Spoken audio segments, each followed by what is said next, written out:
do with religion. They don't care about religion. They don't care about God. He's not part of their life at all. 1 in 4. That means we have 2 out of 4. The other half.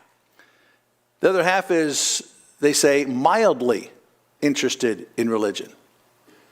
And I would say that the vast majority of God's people, unfortunately, might be in that mildly interested about religion if their church attendance is an indication.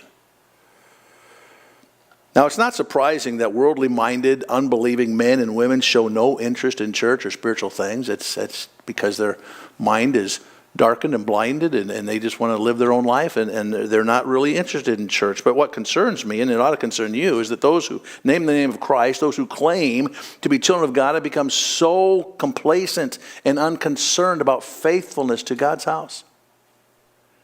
Church attendance has literally become optional for many.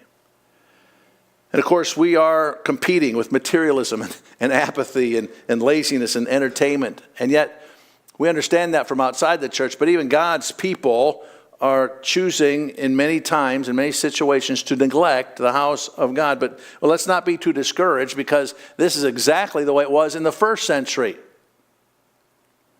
For the writer of Hebrews, at the end of the passage that we read this morning, said in verse 25, if you've got your Bible open, to Hebrews 10:25, not forsaking the assembling of ourselves together, notice, as the manner of some is. So there in the first century, as Paul's writing to the Hebrew, or whoever wrote the book of Hebrews, don't forsake what other people are doing, as the manner of some is.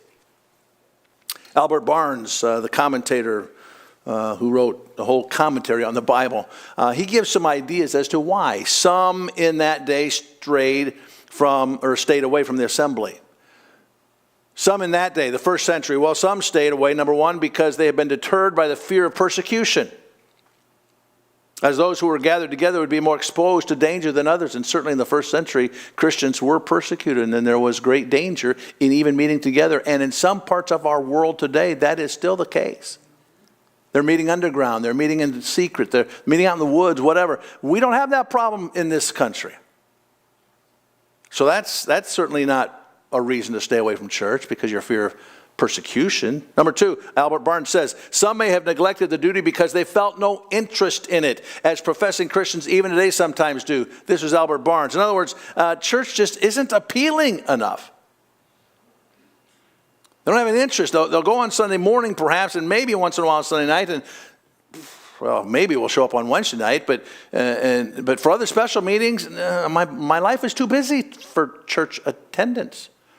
And there's just nothing that draws me, appeals to me. Barnes goes on to say that some perhaps may have had some doubts about the necessity of the duty and therefore neglected it.